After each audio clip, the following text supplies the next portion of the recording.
Sveti oče se je danes sestal še s 150-člansko delegacijo specialne olimpijade Italije. Med njimi so bili športniki, ki se bodo konec julija v Los Angelesu udeležili svetovnih iger za osebe z motnjami v duševnem razvoju.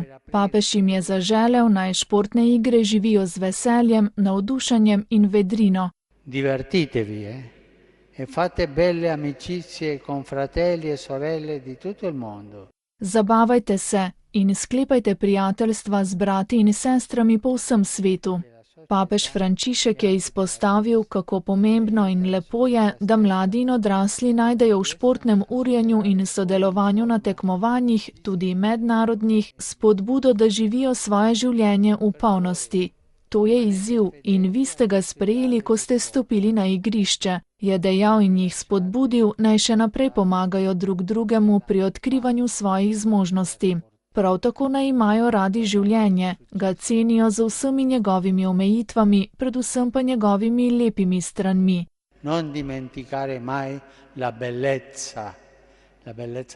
Nikoli ne pozabite lepote, lepote življenja, lepote športa, lepote, ki vam jo je dal Bog. Šport je pot, ki je zelo primerna za to odkritje, za odpiranje, za izhod iz lastnih zaprtosti in za vstopanje v igro, je dodal papež.